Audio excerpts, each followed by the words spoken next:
Hi! இன்னைக்கு வந்து நம்ம என்ன பார்க்க போறோம் அப்படின்னு வந்து பார்த்தீங்கன்னா, ஜிஎஸ்டி போர்ட்டல்ல ஒரு ஃபார்ம் வந்து புதுசா வந்து இன்ட்ரோடியூஸ் பண்ணியிருக்காங்க, இ-வே பில்ல. ஸோ அத பத்தி தான் இன்னைக்கு வந்து நம்ம டீட்டெயிலா வந்து பார்க்க போறோம். இப்ப தான் ஃபர்ஸ்ட் டைம் என் சேனல வந்து பார்க்குறீங்கன்னா, என் சேனல வந்து சப்ஸ்கிரைப் பண்ணிக்கோங்க. கீழ வந்து என்னோட வாட்ஸ்அப் குரூப் லிங்க்கையும் வந்து நான் ஷேர் பண்றேன். அதிலயும் நீங்க வந்து ஜாயின் பண்ணிக்கலாம். ஸோ அதாவது 15 பிப்ரவரில வந்து பார்த்தீங்கன்னா, உங்களுக்கு ஒரு அட்வைஸரி வந்து ரிலீஸ் பண்ணியிருக்காங்க. Advisory on introduction of form EN03 ENR03 enrolment of unregistered dealer person in e-way bill portal for generating of e-way bill.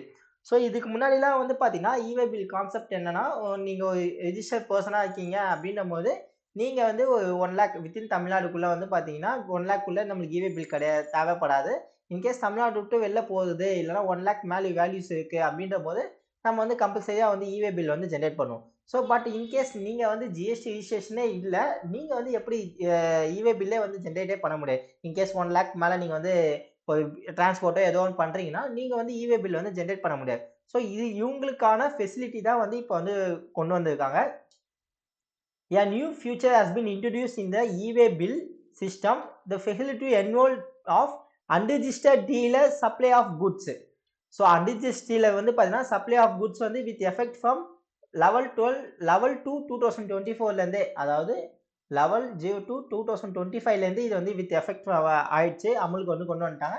In accordance with notification number 12/2024 and date வந்து பார்த்தீங்கன்னா 10 ஜூலை 2024லயே வந்து பார்த்தீங்கன்னா, இந்த மாதிரி ஃபார்ம் வந்து introduce பண்ண போவோம் அப்படின்ற மாதிரி நமக்கு வந்து நோட்டிஃபிகேஷன் வந்து ரிலீஸ் பண்ணியிருந்தாங்க. ஸோ அந்த நோட்டிஃபிகேஷன்ஸ் வந்து நீங்க வந்து நம்ம வாட்ஸ்அப் குரூப்ல ஷேர் பண்ணியிருக்கோம். அதிலேயே நீங்க வந்து பார்த்துக்கலாம். So unregistered dealer engage in the movement of transport of goods can now generate e-way bill by enrolling themselves on the e-way bill portal obtaining enrollment ID. This ID will serve in the alternative of supply of GST, recipient of GST of generating a e-way bill.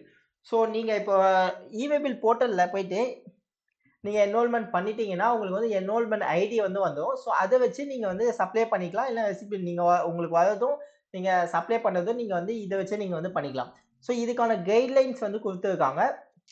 First வந்து பார்த்தீங்கன்னா, as per notification unregistered person can enrol ENR03 இந்த form வந்து நீங்க file பண்ணி, நீங்க வந்து பார்த்தீங்கன்னா, இனிமேட்ல வந்து இ-வே பில் போடும்போது அன்ரிஜிஸ்டர்ட் பெர்சன் வந்து ஜெனரேட் பண்ணிக்கலாம். The opt-in is available under the registration tab. So இது வந்து பார்த்தீங்கன்னா, இ-வே பில் போர்ட்டல்ல ரிஜிஸ்ட்ரேஷன் டேப்ல வந்து அவைலபிளா இருக்கு. Filling out of ENR03 form. இந்த ஃபார்ம் வந்து பார்த்தீங்கன்னா, ஜஸ்ட் ஒரு சிம்பிளான ஃபார்ம் தான் இது. Selecting the option of enrolment screen will be display. The application must be state plus PAN number. இது 2மே வந்து பார்த்தீங்கன்னா, நம்மளுக்கு வந்து கம்பல்சரி. பேன் நம்பர் இருந்தா தான் வந்து பார்த்தீங்கன்னா, உங்களுக்கு வந்து இது வந்து ஓகேவே ஆகும். இல்லன்னா வந்து ஆகாது. The type of enrollment must be selected and address detail must be provided. So உங்களோட அட்ரஸ் ப்ராப்பரான பிஸ்னஸ் அட்ரஸ் வந்து நீங்க வந்து இங்க வந்து ப்ரொவைட் பண்ணணும். ஸோ ப்ராப்பரான பிஸ்னஸ் பிளேஸ் என்ன அட்ரஸ் வச்சிருக்கீங்களோ அந்த அட்ரஸ் வந்து நீங்க வந்து கம்பல்சரி வந்து நீங்க வந்து ப்ரொடியூஸ் பண்ணணும். ஸோ கேட்டு லாகின் வந்து பார்த்தீங்கன்னா, அதுக்கான அதாவது சம் கிரைட்டீரியாஸ் இருக்கும். அந்த ஸ்லாஷ் போடணும், 1 போடணும், அந்த மாதிரி சம்திங் இருக்கும். ஸோ அதெல்லாம் நீங்க வந்து ப்ரொவைட் பண்ணிக்கணும். பாஸ்வேர்டும் நீங்க வந்து கிரியேட் பண்ணிக்கணும். ஸோ ஒன்ஸ் உங்களுக்கு வந்து சக்ஸஸ்ஃபுல்லா ஜெனரேட் பண்ணிட்டீங்கன்னா, உங்களுக்கு வந்து என்ரோல்மெண்ட் ஐடியும் வந்து கிரியேட் ஆயிடும். அதுவும் வந்து பார்த்தீங்கன்னா, உங்களுக்கு வந்து டிஸ்ப்ளேல வந்து ஷோ ஆகும். ஸோ அத வந்து நீங்க ஒரு பிரிண்ட் அவுட்டோ இல்லன்னா உங்க சிஸ்டம்ல வந்து நீங்க சேவ் பண்ணி வச்சுக்கலாம். This enrollment can be used to generate e-way bill in the place of GST. So இந்த என்ரோல்மெண்ட் ஐடியை வச்சு நீங்க வந்து இ-வே பில் வந்து கிரியேட் பண்ணலாம். இந்த பிளேஸ் ஆஃப் ஜிஎஸ்டி. ஜிஎஸ்டி எந்த இடத்துல இருக்கோ, அதாவது ஜிஎஸ்டி நம்ம எங்க போடுவோமோ அங்க வந்து நீங்க இந்த என்ரோல்மெண்ட் ஐடி வந்து நீங்க வந்து அங்க யூஸ் பண்ணிக்கலாம். அடுத்து 4th ஸ்டெப் வந்து பார்த்தீங்கன்னா, the enroll URP login e-way bill portal using register criteria. So once நீங்க ரிஜிஸ்டர் பண்ணிட்டீங்கன்னா, உங்களுக்கு வந்து லாகின் ஐடி, பாஸ்வேர்ட் எல்லாமே கிரியேட் ஆயிடும். By selecting generation new you can அதே மாதிரி ஆஸ் யூஷுவல் எப்படி நீங்க இ-வே பில் வந்து ஜெனரேட் பண்ணுவாங்களோ, அதே மாதிரி நீங்க வந்து ஜெனரேட் பண்ணிக்கலாம் அப்படின்ற மாதிரி வந்து சொல்லியிருக்காங்க. ஸோ இதுக்கு வந்து பார்த்தீங்கன்னா, மேனுவல் வந்து குடுத்துருக்காங்க. ஸோ அந்த மேனுவல்ல பார்த்தீங்கன்னா, உங்களுக்கு வந்து ரிஜிஸ்ட்ரேஷன் டேப்ன்னு ஒண்ணு சொல்லியிருக்கும். ஸோ அந்த ரிஜிஸ்ட்ரேஷன் டேப்ல இங்க வந்து பார்த்தீங்கன்னா, கீழ வந்து என்ரோல்மென்ட் ஃபார் யூஆர்பின்னு சொல்லி ஒரு ஆப்ஷன் வந்து இப்ப புதுசா வந்து வந்திருக்கும். ஸோ அந்த ஆப்ஷன்ல நீங்க வந்து லாகின் பண்ணிக்கலாம். ஃபர்ஸ்ட் வந்து நீங்க ஸ்டேட் செலக்ட் பண்ணிக்கணும், பேன் செலக்ட் பண்ணிக்கணும், உங்க ட்ரேட் நேம், பேன் நம்பர் வேலிடிட்டான ஒரு பேன் நம்பர் வந்து ப்ரொவைட் பண்ணிக்கணும். ஸோ இத வந்து நம்ம பிராக்டிகலா பார்த்துடலாம். இவே பில்.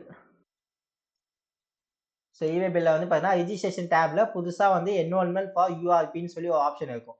ஸோ இத வந்து நீங்க கிளிக் குடுத்தீங்கன்னா, உங்களுக்கு வந்து புதுசா ஒரு இந்த மாரி இந்த தான் ஃபார்மு. இந்த ஃபார்ம்ல வந்து ஃபர்ஸ்ட் வந்து என்னன்னு பார்த்தீங்கன்னா, ஸ்டேட் வந்து செலக்ட் பண்ணணும். இன்கேஸ் நம்ம தமிழ்நாடுனா தமிழ்நாடு. இப்ப லீகல் நேம் என்ன அப்படின்னு பார்த்தீங்கன்னா, இப்ப நீங்க ஒரு பிரைவேட் லிமிடெட் கம்பெனி வச்சிருக்கீங்க. ஆனா நீங்க ஜிஎஸ்டி இல்ல. நீங்க உங்களுக்கு வந்து பிலோ 40 லேக்ஸ்க்குள்ள தான் இருக்கு அப்படின்னும்போது, உங்க கம்பெனில பான் நம்பர் என்ன அலாட் ஆயிருக்கோ, நீங்க வந்து அத குடுக்கணும். இன்கேஸ் நீங்க ஒரு சோல் புரொப்ரைட்டரா இருக்கீங்க அப்படின்னும்போது, உங்க பான்ல வந்து என்ன நேம் மென்ஷன் ஆயிருக்கோ, அதுதான் வந்து நீங்க வந்து குடுக்கணும். அதுக்கப்புறம் ட்ரேட் நேம் வந்து நம்ம வச்சிருக்கிறது, பான் நம்பர் கம்பல்சரி வேலிடேட்டடா இருக்கணும். ஸோ இது வந்து பார்த்தீங்கன்னா, போத்தும் நீங்க கிரியேட் பண்ணிக்கலாம். இல்லன்னா சப்ளையருக்கு மட்டும் நீங்க வந்து கிரியேட் பண்ணிக்கலாம். ஸோ இதுல வந்து பார்த்தீங்கன்னா, அட்ரஸ் வந்து நீங்க எந்த இடத்துல நீங்க பிசினஸ் பண்றீங்களோ, அந்த அட்ரஸ் வந்து கம்பல்சரி இருக்கணும். இன்கேஸ் இல்லன்னா, உங்களுக்கு அந்த அட்ரஸ் தான் கம்பல்சரி இருக்கணும். அதுக்கப்புறமேட்டு பார்த்தீங்கன்னா, இமெயில் ஐடி, உங்களோட மொபைல் நம்பர் இது 2மே வந்து பார்த்தீங்கன்னா, ஆக்டிவா அதாவது நீங்க ரெகுலரா வந்து யூஸ் பண்ற இமெயில் ஐடி, மொபைல் நம்பர் வந்து நீங்க குடுத்துக்கணும். ஏன்னா, இன்கேஸ் ஏதோ ஒரு கம்யூனிகேஷன் பண்றாங்கன்னா, உங்க இமெயில் ஐடியும், மொபைல் நம்பருக்கு தான் வந்து பண்ணுவாங்க. அத மிஸ் அவுட் பண்ணிட்டீங்கன்னா, உங்களால எதுவுமே பண்ண முடியாது. அதுக்கப்புறமேட்டு பார்த்தீங்கன்னா, யூசர் ஐடி உங்களுக்கு வந்து கிரியேட் ஆயிடும். யூசர் ஐடி நம்ம வந்து இதுல வந்து பார்த்தீங்கன்னா, அவைலபிலிட்டீஸ் இருக்கும். ஸோ எந்த மாரி கிரியேட் பண்ணணும் அப்படின்றது. இது முடிச்சிட்டீங்கன்னா, உங்களுக்கு வந்து என்ரோல்மென்ட் ஐடி வந்துரும். ஸோ அத வந்து நீங்க ஃபோல்டர்ல வச்சுக்கணும். ஆஸ் யூசுவல் இப்ப வந்து எப்படி யூசர் ஐடி, பாஸ்வேர்ட் கிரியேட் பண்ணீங்களோ, அதே மாரி நீங்க வந்து இந்த போர்ட்டல்ல போயிட்டு நீங்க வந்து லாகின் பண்ணிக்கலாம். ஸோ இங்க வந்து பார்த்தீங்கன்னா, நீங்க வந்து லாகின் பண்ணிக்கலாம். ஸோ நீங்க லாகின் பண்ணதுக்கு அப்புறமேட்டு வந்து பார்த்தீங்கன்னா, உங்களுக்கு வந்து இந்த மாரி டேப் வந்து ஓப்பன் ஆகும். ஸோ ஆஸ் யூசுவல் நீங்க வந்து நியூ ஜெனரேஷன்ல போயிட்டு பண்ணிக்கலாம். இங்க ஜிஎஸ்டி நம்பர்ல வந்து பார்த்தீங்கன்னா, இந்த ஜிஎஸ்டி நம்பர்ல வந்து உங்களோட 15 டிஜிட் கோடு அதாவது அந்த என்ரோல்மென்ட் ஐடிய தான் வந்து நீங்க வந்து இங்க ஃபில் அப் பண்ற மாரி இருக்கும். ஸோ இப்ப இ-வே பில் அன்ரிஜிஸ்டர்ட் பெர்சன் ஜெனரேட் பண்ணதுனால என்ன அட்வான்டேஜஸ் பார்த்தீங்கன்னா, உங்களோட டர்ன் ஓவர் எல்லாமே வந்து பார்த்தீங்கன்னா, உங்களுக்கு வந்து நோட் பண்றாங்க. So turn over mostly in case இப்ப அன்ரிஜிஸ்டர்ட் பெர்சனா இருக்கு. உங்களோட டர்ன் ஓவர் வந்து பார்த்தீங்கன்னா, 40 லேக்ஸ்க்கு மேல போயிடுச்சுன்னா, நீங்க வந்து கம்பல்சரியா வந்து இப்ப ஜிஎஸ்டி வந்து ரெஜிஸ்டர் பண்ணணும். ஸோ ஏன்னா இந்த கிரைட்டீரியா வந்து உங்களுக்கு கம்பல்சரியா மாத்திரும். ஸோ உங்க டர்ன் ஓவர் மெயினா உங்க பான் நம்பர் வச்சு உங்க டர்ன் ஓவர் நோட் பண்றது தான் இதோட இ-வே பில்லோட கான்செப்ட்டே வந்து மெயினே இதுதான். நீங்க யாருக்கு சப்ளை பண்றீங்க? என்ன பொருள் சப்ளை பண்றீங்க? HSN கோடு எல்லாமே வந்து அவங்களுக்கு வந்து ஜஸ்ட் நோட் பண்ணிக்கலாம். அவ்வளோதான். ஐ ஹோப் இது எல்லாருக்கும் அண்டர்ஸ்டாண்ட் ஆயிருக்கும்னு நெனைக்கிறேன். இதே மாரி ரெகுலரா வீடியோஸ்லாம் தெரிஞ்சுக்கணும்னா, என் சேனல வந்து சப்ஸ்கிரைப் பண்ணிக்கோங்க. கீழ வந்து என்னோட வாட்ஸ்அப் குரூப் லிங்க்கையும் வந்து நான் ஷேர் பண்றேன். அதிலயும் நீங்க வந்து ஜாயின் பண்ணிக்கலாம்.